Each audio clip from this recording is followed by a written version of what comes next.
bear in mind, as you are unable to remember anything, who you are, where you are, what you're doing, or why, that this is what we pay for, folks.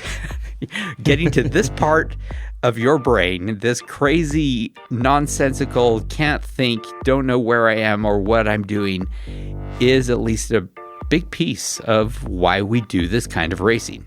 3, 2, 1.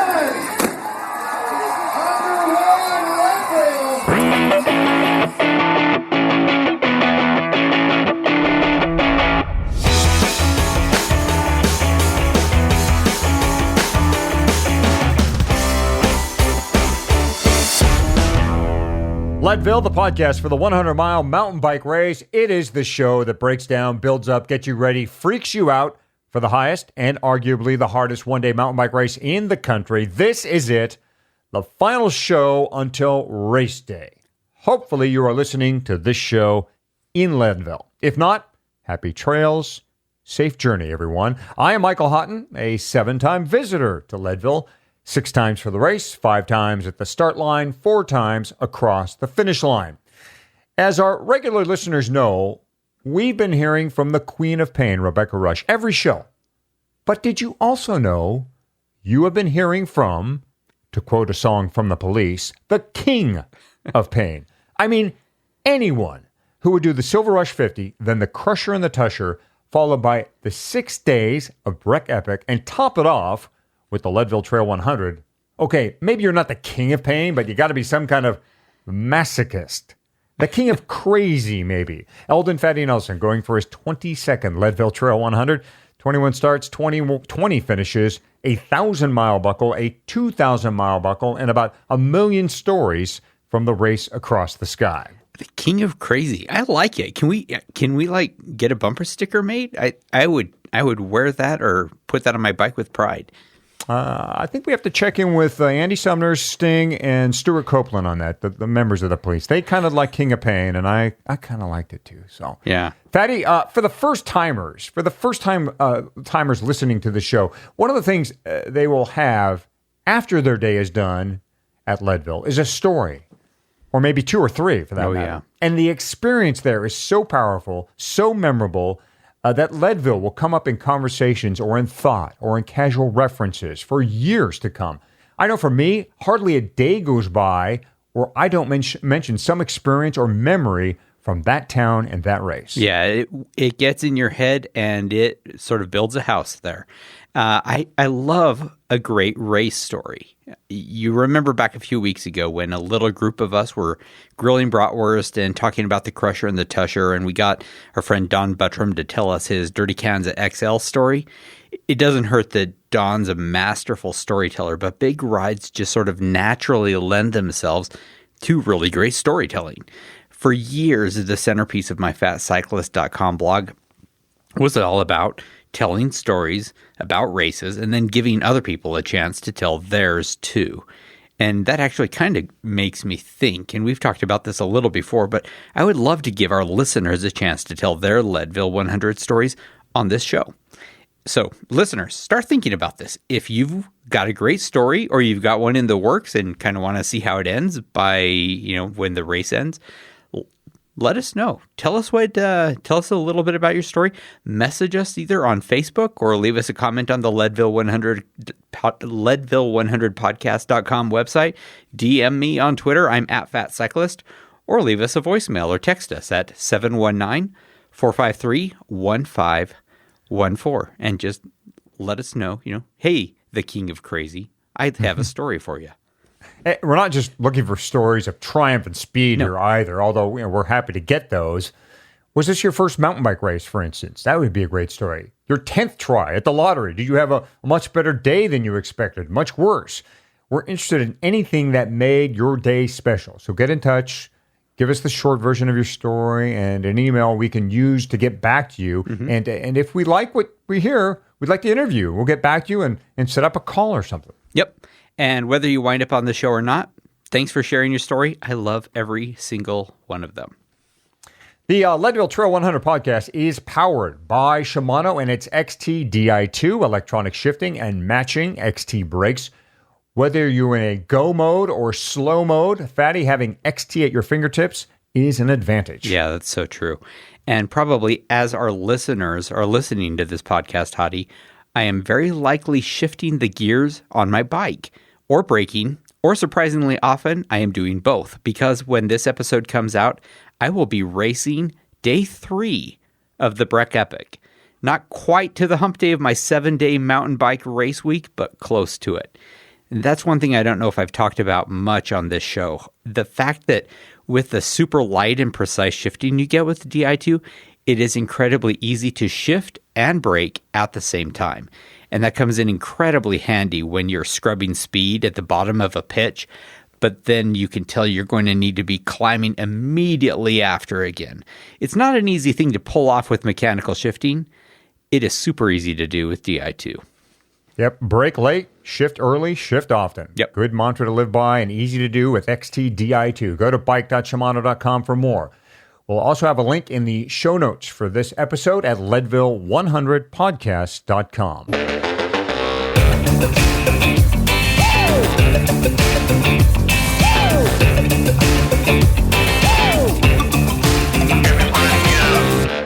And now on to the course. Each week, we've been discussing a segment of the Leadville Out and Back format. We've been doing this in order, and we have reached Carter Aid Station at mile 91.4, a favorite spot on the course because it is a neutral aid station run by volunteers and because it signifies the home stretch. The hardest climbing is over, and it's right here you will know if your goal can be reached. Yeah, I have to say, I almost don't dare to look at my bike computer when I come to this aid station because I'm afraid of the news it's going to tell me. You're about 12 miles and 1 hour from the finish line when you get here. I've gotten to the finish line from this aid station as fast as in 48 minutes and as slow as in an hour 5. That's sort of my range. And Hottie, I happen to know when I was looking up on Strava that you have done it as fast as 50 minutes. So you and I are very similar. But you get the idea. It's about an hour. Do the math. Ask yourself about whether having an hour left in this race, as far as you're concerned, is a good thing, which it could be, or a bad thing. Will your time as you roll into this checkpoint mean that you are on target and you can kind of cruise in? Or is it going to tell you that you're on the bubble and you need to find a match or two that you've been holding in reserve and didn't know you had? Or is it going to tell you that you need to set a new goal because your old one is frankly out of reach? I've had all three of these things happen, and depending on where I stand regarding my objectives, Carter Aid Station can be really emotionally intense. How are you about checking out your bike computer as you pull in here? Do you already know where you stand, or are you someone who only looks at your computer once in a while? I would say, let's see, I did, 2 pacings and 2 times on my own through this checkpoint. Mm-hmm. So when I was pacing for sure, I was extremely aware of where we stood at the time. I knew that our goal had slipped away more than likely at that point. My second attempt solo at Leadville, I was aware because I had friends around me. I had locals, in fact, I was riding with, and they told me, yeah, we're going to make it. You're fine. And I think my first time, well, I don't really remember the first time. I didn't really even know what Carter Aid Station was the first time through. I just kept riding. So, yeah. Fatty, I will say this about the last 2 segments we're doing in our course segment here on the Leadville 100 podcast. Both with Sugarloaf, that Sugarloaf descent, and the ride back over and down Kevens. I have a hard time remembering detail of these 2 segments because it is usually here that my body and mind are pretty thrashed. Yeah, you really have been put through every kind of ringer there is, emotional, mental, spiritual. Hot swapping metaphors here, your tanks are totally drained. I recall thinking once during this last 12 miles of the race, something along the lines of, I'm no longer thinking in words. Just impressions and effort and exhaustion and smells. It's no longer thinking at a regular cognitive level at all. And so, yeah, I can totally understand how memory might be something that is a little bit hazy. We tend to forget things that are super painful, right? And just sort of an aside, I had a good friend once who was telling her story after racing the Crusher. This is just a couple of weeks ago. And she was saying that as she got to the top of the Col de Crush, she couldn't even really remember her name. So bear in mind, as you are unable to remember anything, who you are, where you are, what you're doing, or why, that this is what we pay for, folks. Getting to this part of your brain, this crazy, nonsensical, can't think, don't know where I am or what I'm doing, is at least a big piece of why we do this kind of racing. So, with that in mind, during this part of the race, you aren't necessarily going to remember or understand anything we're talking about right now.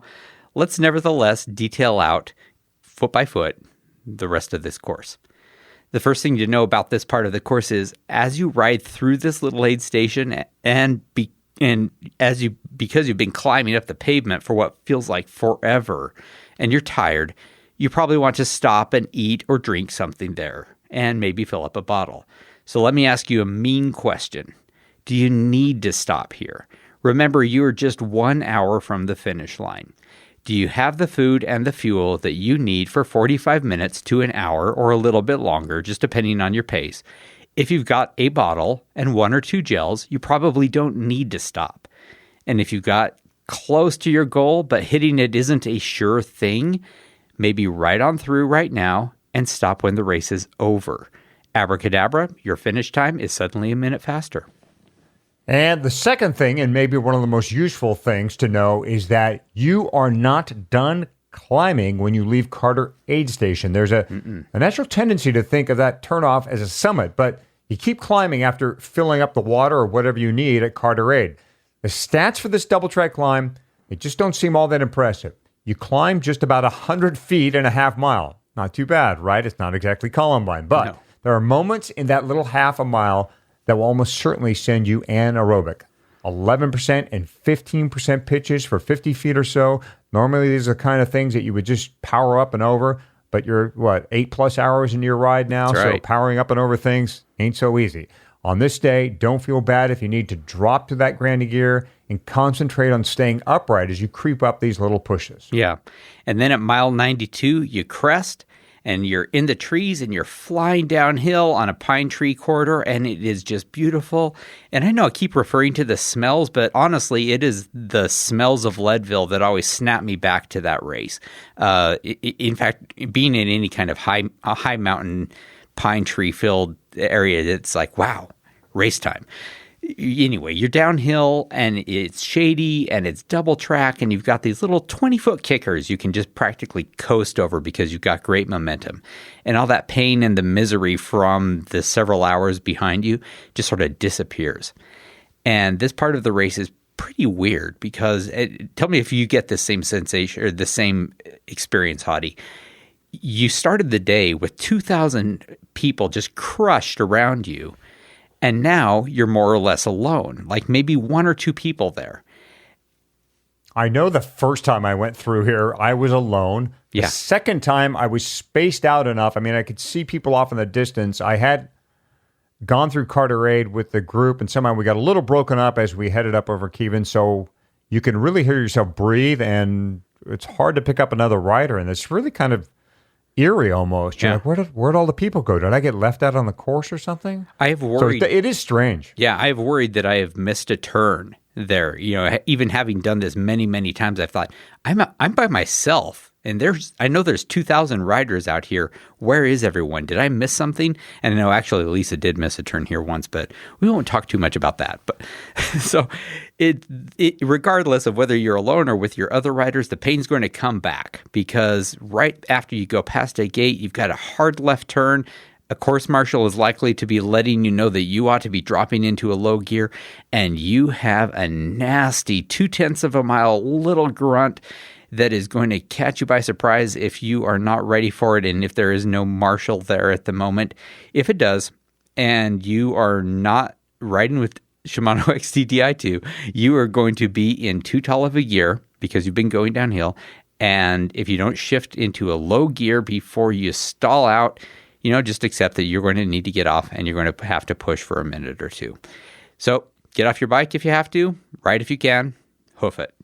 Yeah, hopefully you can just pick up that gate. The gate that is only open on race day. You went through it in the morning, you go back through it in the afternoon. When you see the gate, get ready to shift down because that little left right there, it'll catch you off guard. I've walked it once before. It just caught me off. And it can be gritty too and a little slippery too, so be careful there. And that's not the final climb either. You have some like momentarily little uphill grunts, a lot of like whoop-de-doos as the trail turns down. Yeah, I actually got unintentional air on one of those whoop-de-doos one year and landed with my front wheel a little sideways, flipped over my bike off the right side of the trail, landed in rocks and stumps, and I was an impressively bloody mess at the finish line that year. Yeah, that's a nice photo. That's a nice finishing photo. A little blood going down. You look like a mountain biker in Leadville then. So maybe a good idea to keep the rubber side down in this section, especially if you're completely exhausted. But whoop-de-doos notwithstanding, conditions are good, and your speed should reflect that. You should really start picking up some speed as you head downhill. But up ahead, just remember that hard right. This was the left-hand turn that you took very early in the morning on that first climb of the day. That left, that signaled that the Kevens climb, at least the steep part, was going to ease off. Well, now it's signaling that you're on the final descent of the day, and you will need to scrub some speed to make that right-hander. That's right. You scrub that speed, and then you can let off the brakes because St. Kevens kind of changes there. Now it's County Road 9A, or what is often called Tennessee Creek Road. There's less rock. It's a little more sandy, erosion ruts and hollows where the water is carved out erosion trenches. You are hauling butt. Stay super alert. You have to almost be hyper alert because your normal state is going to be a little bit out of it, as Hottie was talking about just a second ago. In particular, watch for the little sharp dips that they can totally bottom out your suspension and set you up for a pinch flat if your tire is not inflated enough and if you're not riding light. Otherwise, it's a fun section, and you're really going to enjoy it because up ahead, there's still some tough stuff to come. To be sure. It seems like a good place, Fatty, for us to talk about our sponsor, Envy, for a moment. Yeah, it definitely is. Everyone, including us, of course, talks about the power line as a pinch flat magnet, but it is an uncommon year that I don't see someone pinch flatted on this descent down St. Kevens. We're all bombing down and we're hitting rocks and these V-shaped dips at speed, and people are pushing their rims right through their tires, quite literally. Yeah, the idea behind the Envy M-Series wheels is of ingeniously simple ideas. Make the leading edge of the rim wider so it doesn't cut through tires as easily, and then shape the tire bed in the center of the rim to ensure tire bead retention under hard cornering with low pressures. Yep. So if you can have low pressure, then you are going to have a better contact patch. Upshot is great set and great feeling set of wheels that let you run low pressure, don't roll out from under you when you're cornering hard, they don't pinch flat, and they certainly are just the best wheels that I have ever ridden with. I have them on 3 sets of bikes at this point. My experience just bears all of the marketing material out, Hottie. I love the 525, the M525 from Envy. And they look great too. They do. Awesome set of wheels. And of course, you can learn more about all of Envy's wheels and components, many of which seem like they're made with the Leadville Trail 100 in mind, but of course can handle pretty much anything you throw at them on any terrain. Like the Breck Just go Epic. to Envy. Yeah. Oh, Breck Epic would be a good spot. What about the Silver Rush? All those spots, obviously. All of them. Just go to Envy. That's ENVE.com to find out more. Now, back to the course, Fatty. It's a pretty dramatic the way St. Kevens ends. You break out of the trees, veer right, and suddenly you're on double track with the mountains to your right and Leadville visible, downtown Leadville that is visible to your left. Yeah, you're about 95.8 miles into the Leadville 100, and it is really starting to feel like you are getting close to the end of the race. You can really sort of smell the barn, as it were. Plus, you're back to pedaling, although a couple of years ago I had this crazy super strong tailwind as I made the right turn, and it just carried me along the dirt road. I actually sat up, put both of my arms out, made myself into as big of a sail as I could. I didn't have to pedal a bit on this section. That doesn't normally happen, though. Anyway, you cross the cattle guards, you might remember from the beginning of the day, and you're in a big gear, rolling along, pedaling, mostly flat, hyper-energized because you know that this thing is going to be over in, less than half an hour.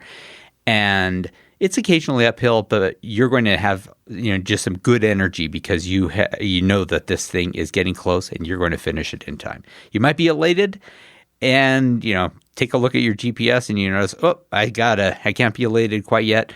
I have to really buckle down, get in, work hard to finish my goal. You're working your way back now to the pavement section coming off County Road. What did we say, 9A or 9D? I think it's 9 or 9A, something like that, which seems to take forever to come, that pavement section. A left onto County Road 9, across the tracks, and then a right. So it's a left onto the pavement, back across those railroad tracks, and then a right. Yep, and you're on pavement there.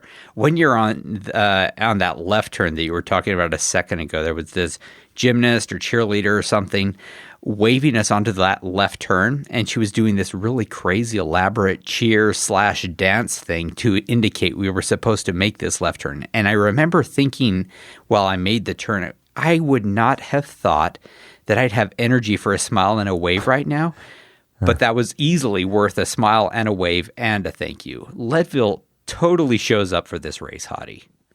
And then up ahead is a Y in the road. To the left is the road you came down in the morning. And this is where, if we did sound effects in this podcast, we would do a record scratch because you do not go left here. Veer right onto County Road 9D. Yeah, this is super critical to know before the race, Hottie. A lot of people don't realize the first time they do the Leadville 100 that the Leadville Trail 100 is not a perfect out and back course. Up until this point, it has been. But the race finishes different than it began. And if you don't know the difference, it can be truly demoralizing. I know it was the first time I did the race. I know it was for Lisa the first time she did the race. I don't know about you if you happen to know that. But first timers, listen up. This part is important. You're riding now just for a few minutes on pavement. It's downhill, which you'll be grateful for. Then you'll cross County Road 4. A marshal will be taking care of traffic here and will wave you straight on through. And then you're on a railroad service road. This is something I like to call the gutter because it's sunken just a bit, but it is a railroad service road because the railroad tracks are just off to your right, Fatty. Yeah, I've never called it the gutter. I've actually always called this section the secret bonus finish line because somewhere on this little Jeep road railroad service track that you're going to cross the 100-mile mark, and it will go unheralded and unremarked, and you probably won't notice that it happened. But of course, it doesn't matter because the Leadville 100 is, curiously, not a 100-mile mountain bike race. It is a 103.5-mile bike race, and you have a little further to go. Specifically, you have 3.5 miles left in this race. So, back to the Jeep Road.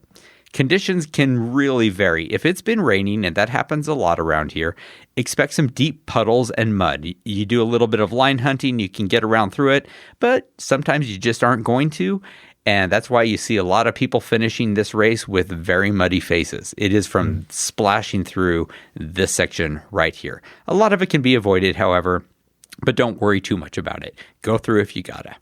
See, it's just like a gutter. It collects water and funnels it somewhere. That's why I call it the gutter. Yeah. This is also a fun section. I actually like this section. It's fun because it can be wet, because the conditions can vary, and because it offers some nice little ups and downs. If you have some bike pumping skills, if you know how to pump your bike, like use your suspension to actually gain a little momentum, use it here and get some free speed. You can pump your bike through some of these dips and really keep your momentum going without having to pedal. This is also a good time to start mentally preparing for that last kick into town. Pretty easy to underestimate this final climb. No, it is. And this final climb is, I always forget the name of this, the Boulevard. It's actually not, you look at maps and it doesn't say Boulevard on any of the maps you'll see. I believe it's a county road of some sort, county road number. But everyone in town, and everyone in Leadville, and everyone in the race calls it the Boulevard. Yeah. If this, again, if we were back to sound effects real quick, if we did sound effects, we'd have a thunderclap here. Yeah. From this, because it's the Boulevard. Kaboom. It is. As is, we'll just say that it is an intense way to finish a very difficult day. And it's a great place to make sure that you have burned every single last match in your matchbook. The first 100 or so yards really sucks. I mean, I hate it. It's super steep and it's rocky, And every time there's a hard rain, whatever line has been established gets washed out. A lot of people will walk it because of fatigue and the poor conditions. It's just a short punch in the gut type climb. Yeah, it is. But you're going to get past it. It's not that long. And once you do, you're about 100.5 miles into the race. The Boulevard is going to take you to mile 103. So, in doing the math, the Boulevard is 2.5 miles long with around 300 feet of climbing. I mean, you think about that. That is a really mild road, but it is not going to feel like a very mild, short road when you are doing the race. It's not far, it's not hard, but I swear, the first time I did that race, the distance somehow magically got stretched out to 15 miles and the climb got extended to 1,000. Yeah. Plus, if it's a sunny day, the sun will be beating down on you once you emerge from the trees. If it's been raining, you're going to get drenched. You're going to be convinced by the time you finish this climb that Ken Clover has a twisted sense of humor. There's a lot of back and forth, too, going on in this climb, I've always noticed. You pass someone, they pass you back. They pass you again, you pass them back. It's kind of like a little dogfight going on. I don't know what gets into people here, but there's certainly like this little boulevard competition that goes on. Oh, yeah. Now, when the dirt road starts to angle just left a little, you are nearly back on the pavement. Volunteers will be up there and they'll signal you left onto McQuethy Drive and then right onto 6th Street. 6th Street. You've made it onto 6th Street and the turning is done. You are on the final stretch, but you start 6th with a ripper of a climb. You remember how fast you barreled down? It's amazing how steep and long this little nothing of a rise on a half-block city street can suddenly be. A little story here to sort of drive this point home. I've talked a number of times about the year Lisa raced for a sub-9 finish time with Rebecca Rush. I happened to witness a lot of the day firsthand because I leapfrogged them the whole day. Not intentionally, it just sort of worked out that way. Anyway, I had been behind them on the Boulevard and I caught up with Lisa right as they turned onto 6th. And it was at that moment that she just caved. You know, she had given everything she had to give, and she still had a, half mile or whatever to go. And she just went into her granny, was soft pedaling, and she just looked at me and said, "I can't go anymore. I'm done." And that's when I gave the most successful pep talk I've ever given in my life, Hottie. I said, at this point, you could get off your bike and crawl to the finish line, and you would still get that sub-9 time. You have 20 minutes in the bank, so you're going to hit your goal no matter what. But if you can push it hard for just one more minute, you will finish in the 8:30s instead of in the 8:40s. And it would be pretty cool to have a finish with an 8:30-something on your sweatshirt or your jacket instead of an 8:40-something, wouldn't it? And she did. She found something somewhere, and she finished with an 8:38 and change. Even at the end, this kind of goes to show you can find a reason to go hard in this race. Well, let's get to the finish line, though. There is a false summit here as you start to go up 6th Street. It will fool you into thinking it's over, but It's not quite. You're going to crest a little hill, and again, the locals will be out. They'll be cheering you the whole way, so there's plenty of encouragement. A downhill follows that crest. And so you'll crest up there, and you'll be able to see the finish line almost even-eyed with you. But in between you and the finish line is a dip in the road. So you're going to go down again. I know, Ken Clover, he loves this. Downhill, and then you will get the final kick to the red carpet. As you approach, get ready. They're going to announce your name over that blasting PA system. Oh, it is a magical moment. And I'm going to tell you, Hottie, you were saying that there's a lot of this that is kind of fuzzy to you. I don't remember any of these little false summits or kicks that you're talking about from the race itself, only from when I'm pre-riding or riding around town. On race day, as soon as I see that turn onto 6th, I have all the energy in the world. Just the spike of adrenaline and the I'm almost there feeling. All of the pain, all of that just falls away, at least for 1 minute. And I would say 90% of that is because there is a huge crush of people there. For most of us, this is going to be the only time in our racing lives that we have this kind of finish. So take it in, enjoy it. Don't let this slide by your memory. There's a wall of noise, a crush of humans, a red carpet that you get to ride up on. I think this is one of the most famous mountain bike races that non-pros can do. And it is incredibly emotional when you cross. There is no way you are going to be unmoved by the finish. And the intersection of Harrison and 6th is going to mean something to you for the rest of your life. Okay, so you cross the finish line, and don't forget, you get a medal. Yep. Go over and get your medal and a hug from Marilee. She stands there all day with medals and hugs ready for every rider who crosses the finish line. Your senses are going to be, again, overwhelmed. It's pretty chaotic at the finish, especially considering what you just came from. I mean, Fatty and I were just talking about how you were in the trees on Kevens. You're kind of alone. Where'd all those 2,000 racers go? And now there's all this sensory input. There'll be a lot of it, especially if you have family there. And there's obviously the town is out for you, and there's the announcer screaming and yelling. So get ready for some chaos. It's a big change from being kind of solo on your bike, single-minded. Now you've got a lot more things to deal with. There are refreshments off to your right, so you'll park your bike. They have a nice tent set up in front of the community center, fully stocked with stuff. Go over there, sit down, and start taking it in. Yeah. You know what? You just raced the highest, and as we like to say, arguably the hardest one-day mountain bike race in the country. Hey, Fatty, we've been talking folks through this course like we know every inch of this course and everything that happens on it. So here's a question. What is your predicted finish time for the Leadville 100 this year? I have no idea, Hottie. And that is a great question. I've been focusing on that a lot. The fact is, though, I've been focusing on training on my volume as opposed to intensity this year. I'm about 7 pounds heavier than I was last year, too. I'm a year older, and of course, I'm in my 50s, so that can matter. Although I don't know. What's the difference between 52 and 51? I don't know. Most importantly, though, I'm going to be racing the Breck Epic for 6 days with my wife prior to the Leadville 100, meaning I end the Breck Epic on Friday. Saturday, I race the Leadville 100. That's 6 hours of hard riding per day for 6 days with the Leadville 100 the day after. What is my finish time going to be? I don't know. Well, our friends at the feed have an idea. How about a contest to predict your finish time? Now, we're calling this contest, How Fast Will Fatty Finish? All you have to do to enter is predict Fatty's Leadville 100 finish time, and the feed will send the new Leadville box to the 5 people with the closest guesses. And that is a nice prize. It includes all my favorite race nutrition from the feed I'm going to be bringing to the Breck Epic this year, including, and here's the extensive list, so sit down and settle in for it, folks.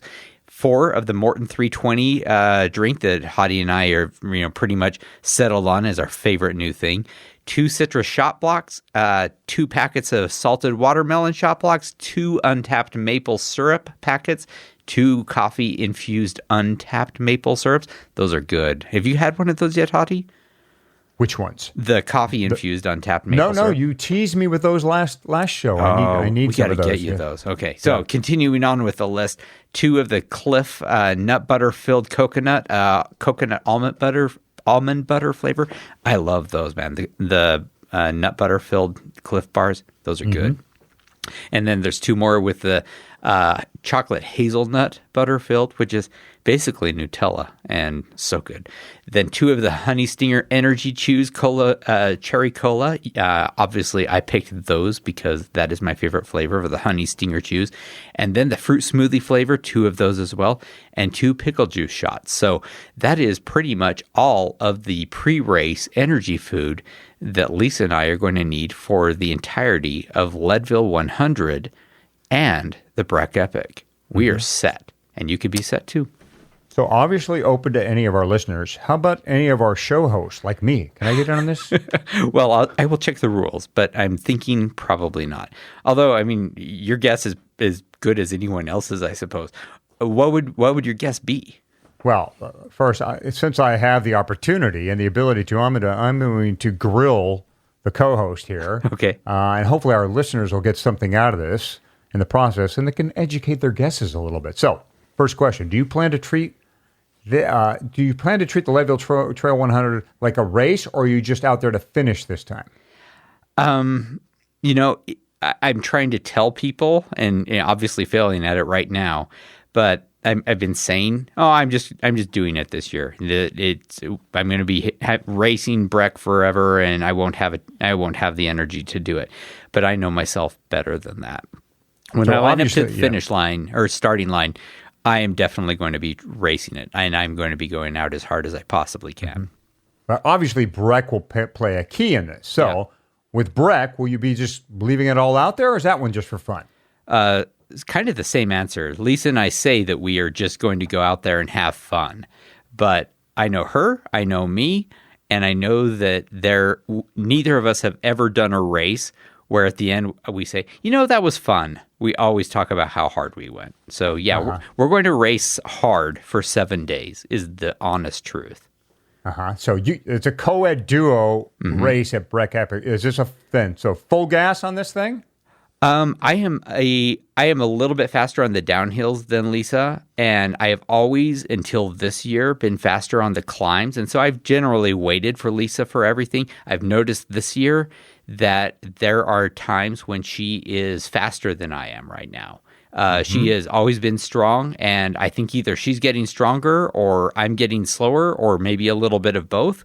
But I think that I'm going to have to really push to not hold her back this year. Okay. Hopefully you'll meet in the middle somewhere. How about crewing? You're going to have a crew? We're working on it. It is my hope that we will not have to use the drop bags, although, as we've talked about in the aid station episodes of this podcast, you can do just fine with those. But so I would say if we don't get those, if we don't put a crew together, I would say it's not going to cost us any more than, say, 4 to 5 minutes tops. Okay, and then once you two get to Leadville, are you still a duo, or are you racing the Leadville 100 on your own? The Leadville 100 is solo. We will be starting together, but that is just a happenstance of our finishing times last year, where I finished in 8:31, she finished 8:48, and that puts us in the same corral. So, I mean, that sort of tells you how close of racers we were at the end of last year. That said, if we wind up together, it'll be because we wind up together. I plan to go out, and I get to go as hard as I possibly can for the Leadville 100. Mm-hmm. Now, something you've been going back and forth on since episode 1 is hardtail or full suspension. I am for sure going to do it on the full suspension unless something happens to the full suspension bike during the Breck Epic. And I will have the hardtail with me, and I'll have my single speed with me. So I will have 3 mountain bikes at my, that I can cannibalize if necessary or swap out to if necessary. But my intent right now is full suspension. I'm thinking with 6 days of racing in my body, having full suspension is going to be really nice on day 7. Okay. I think the single speed is going to stay nice and clean for the duration of this trip. Well, let's hope so. Yes. Unless I show up. Maybe I'll get on if I show up. Look, I think that's good. I think we've interrogated you enough. All right. So I think I'm prepared. First of all, I'm going to use Lisa the Hammer's her formula for this. I like you. I thought your effort at Crusher the Tusher was good. I know you didn't think it wasn't your fastest ever, but you also didn't show up there, I think, mentally with that gung-ho mentality about it, and you rode a comfortable 5:45 there. If you add 3 hours to that, you come up with 8:45. I see you as sub-9 at Leadville Trail 100. I say that despite what you've said about fitness and more weight and yada yada. You were smart enough about this race. I do know the race, yes. You will be able to think your way through much of it, and you'll know just what it takes to get there back to 6th and Harrison in just under 9 hours. So that would be my guess. For folks to enter this contest, for real, I guess I'm not in it, all you need to do is go to the bit.ly.com/fatty finish. Enter your email to sign up for the feed newsletter and enter your best guest for Fatty's finish time. And our podcast listeners, that is, can get a great price on the custom curated pack for Leadville racers. Go to thefeed.com/Leadville and be sure to use the code Leadville15 for a 15% discount on the Leadville box. Yeah, and you can use that Leadville 15 code anytime you're buying any amount of Morton. So even if you're not buying our Leadville box, you can still use that code when you're buying Morton. Get a 15% discount. Definitely a good thing to do. Again, thefeed.com/Leadville and use the Leadville15 code at checkout and be sure to enter the contest. Again, it's at bit.ly.com/fattyfinish. It is your women's champion, Rebecca Rush from Ketchum, Idaho. Welcome back, Rebecca. Okay, Fatty, the four-time Leadville Trail 100 champ, Rebecca Rush, is standing by. It is time for questions for the Queen. Rebeth, welcome back. Looking forward to having you answer some questions for the Queen. I'm ready. All right, let's do this. I want to talk about, we're just a few days before the race, and it is a very full race. 2,000 people lining up. There are always people around you and people who are in front of you, people who are behind you. And managing them is something that every rider needs to think about. How do you manage the racers around you, the ones that won't take a pull or the ones who won't get out of your way? Well, there's kind of two categories of people that you mentioned there. And this is really interesting because Leadville is the only mountain bike race I've done where there really are so many people, and there are a lot of road tactics and road similarities that come into a mountain bike race, like the start. One of my biggest fears is the start, because there are so many people, and some of them know how to ride in a group, some of them do not. And so, there's sort of three types of people. One is just the start, and everybody's there, and everybody's just trying to find their place in the pack. And in that instance, it's really just being calm, being consistent, not making erratic moves, looking for, if there are people around me who are making erratic moves, I just, slowly try to get away from the people that look like they could potentially cause a crash. So on, the first 30, 40 minutes of the race, I'm really on the lookout, hyper aware of, okay, is everybody being cool here? And that's just kind of a little bit of survival technique, but knowing that everyone's in the same place, everyone's nervous from the top riders to the last riders, everybody's nervous that there's so many people there. And then there's the other, as you sort of spread out and everybody starts to find their place, you're around more like-minded riders or similar ability riders. The one group, the riders that won't take a poll, there is drafting in Leadville, and it can be a big bonus. And if you work in a group, it's awesome because you have this little camaraderie. Everyone's kind of in it together. All times I've been in groups have not been with people in my categories, and so there isn't a competitiveness, which is nice. Right. In general, people need help and they want help, and they'll give what they can. But for the people who won't take a poll and they're in a group and they're just sitting on, those people don't really bother me because it is an individual race for me and I'm out there for my own goal. I didn't bring them along I don't expect them to help me with my goal. And so if somebody won't take a poll, I'm not going to get mad at them and they just want to sit on or whatever. I'm kind of okay with that.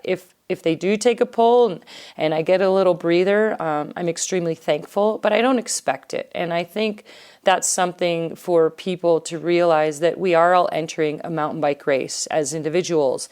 And so shouting at somebody who isn't taking a poll out there, well, it's not their responsibility. And usually they can't.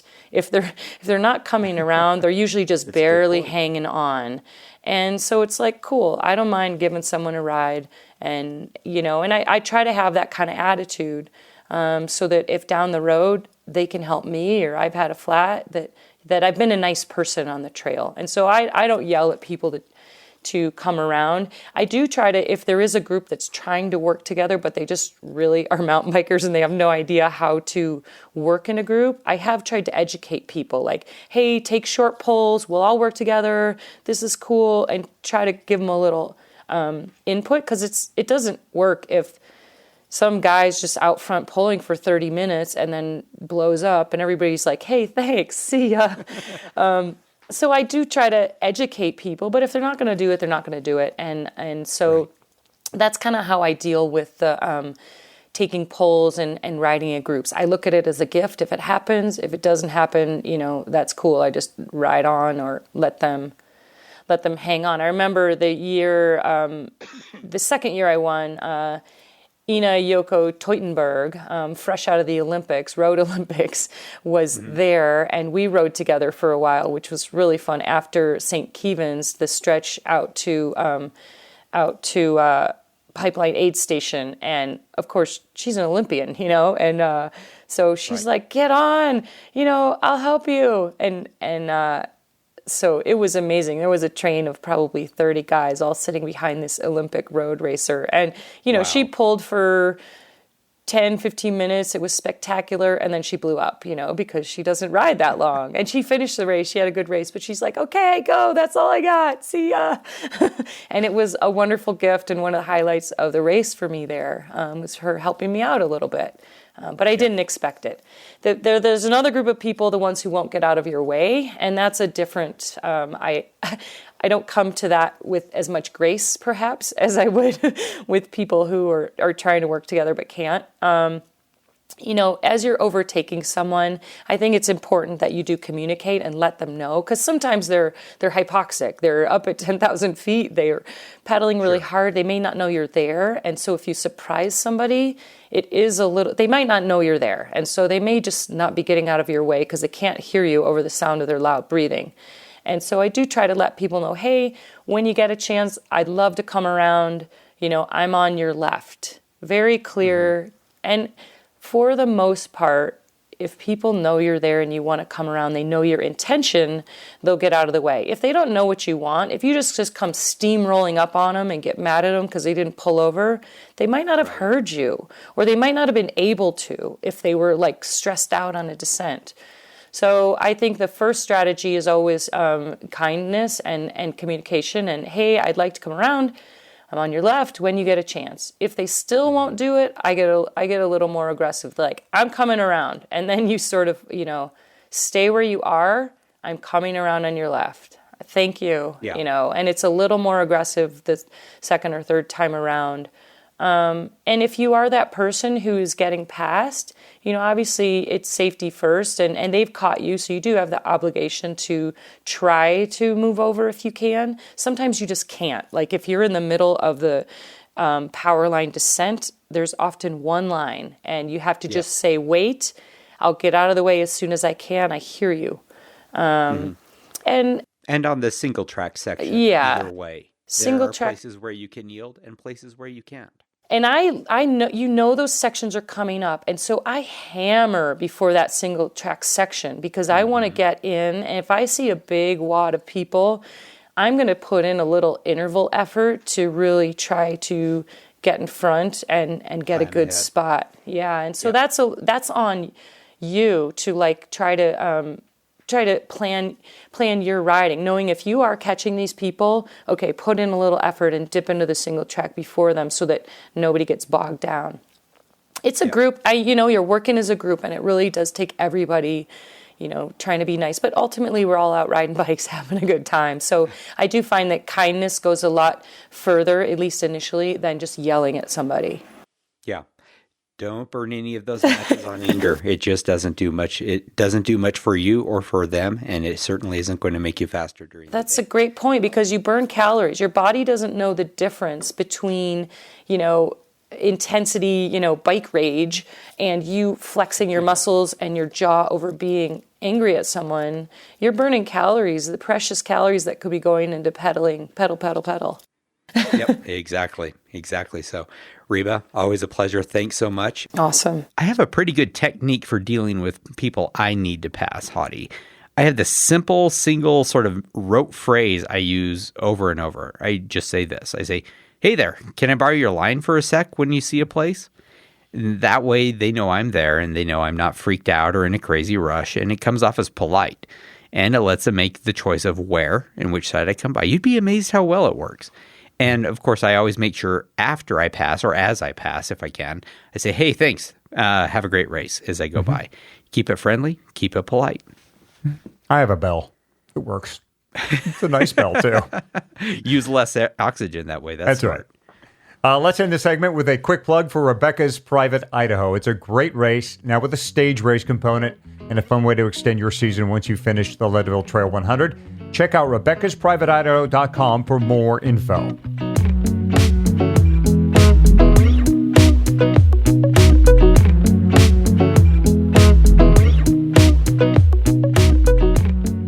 A lot of riders have been asking me about my frame bag. I mean, it's right there in plain view, pretty hard to avoid. It's a Banjo Brothers bag. But the number two thing I get questions about is the wallet I pull out of my jersey pocket. Fatty, that slim, clear cycling phone wallet is a godsend.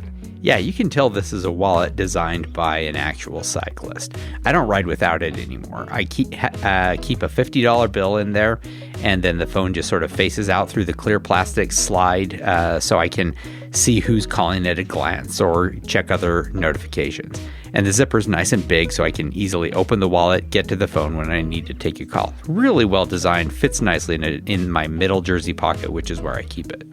And I've kind of repurposed it a little bit. What I use it for is all the other stuff I carry no matter what bike I'm on, like a multi-tool, patches, tubeless plug tool, valve tool, spare cleat, zip ties, duct tape, money, credit cards. It all gets in there. Wow. It can either put the wallet, I can either put the wallet that is in my pocket, in my jersey pocket that is, or in my frame bag, giving me an organizer within an organizer. I'm like Martha Stewart on wheels. Oh, she would be impressed. You've taken that wallet to a whole different level. I've never even considered how much stuff you could possibly put in there. And now you've kind of got me thinking that I'm underusing mine. I got to load my wallet up.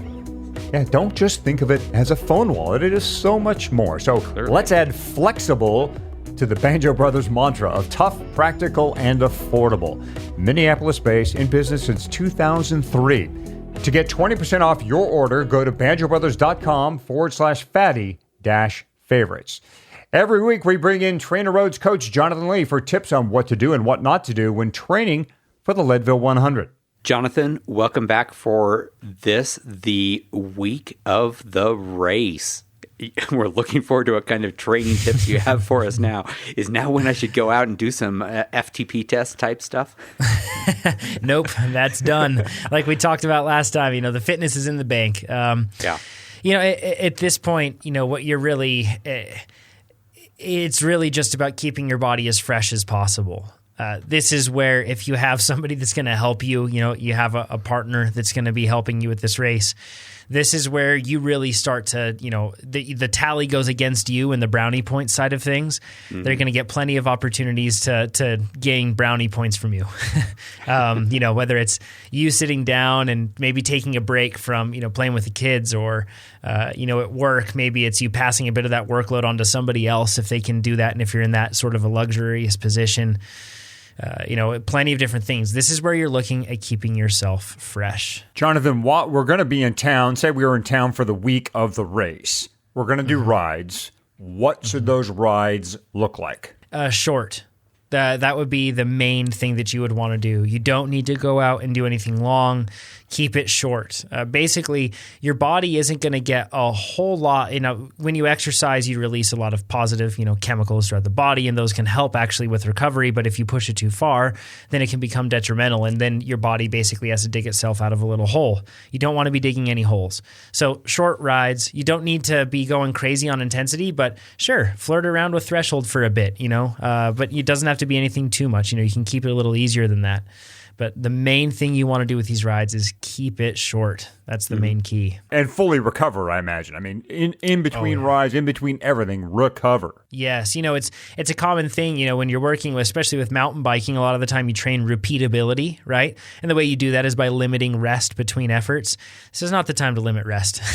This is the time to bask in rest and to embrace that. So, if you do you're even doing a ride and you have like a climb that pushes you harder than you wanted to, this is the time where you stop at the top of that climb, completely relax until you feel absolutely ready to go, and then you can carry on. And like you said, the same principle applies for between rides. Space them out as much as possible. Keep it sparse. So the race is on Saturday. What should we be doing on that last day, on Friday or on Thursday and Friday? There's a common refrain that you hear from a lot of cyclists that if you're standing, sit. If you're sitting, lay down, right? And if you're laying down, keep your feet up. That's like, the whole thing that people kind of go through. I remember reading, I can't remember whose book this was, but it was somebody from the postal era, and they were talking about how George Hincapie was a master at recovering. And really what they were saying was he was a master at being lazy post-ride, right? He would have everything that he could possibly need for the next few hours within arm's reach, and then he would lay down and there would be nobody bothering, right? Like he had everything that he needed so that he could allow his body to absorb that recovery and gain some freshness. In this case, you're not dosing it with a whole lot of work, but you still need to focus on being fresh, especially when you're traveling. Compression tights or compression socks, as much as people might make fun of them, rock them and be proud about it because you're doing a smart thing to take care of your legs. You don't want your legs to get, trapped full of a bunch of fluid and for circulation to decrease. Keep your legs up when you're in the airport and you're traveling there. Bring your own food if you want. That's a great tip if you can, within reason, or try to bring healthy snacks as much as possible. So that way you don't have to rely on airport food that could upset your stomach and maybe make you sick. When you get off the plane, go straight to a seat or go straight to the floor and lay down and put your legs up on the wall. Trust me, there are many weird people in airports. You will not be as weird as many of them. So you don't have to worry about that. Really, basically, do everything that you possibly can when you're driving. Try to have somebody else drive, and you have your legs up. When you're laying down at the house, lay down with your legs up. Have somebody else cook meals if you can. Just anything that you can do to be lazy, you want to do, because you are not going to be lazy for a very, very intense period of time there on race day. Great tips as always, Jonathan. Thanks so much. I appreciate it. As we put the wraps on this one, Fatty, we'd like to remind everyone that this podcast can be found on Apple Podcasts, Google Music, and the home website, Leadville100podcast.com. Subscribing, rating, and reviewing us on Apple Podcasts helps others who've caught the endurance cycling bug find us. Yeah, and if you have questions or ideas for us, head on over to the website's comment section, get in touch with us.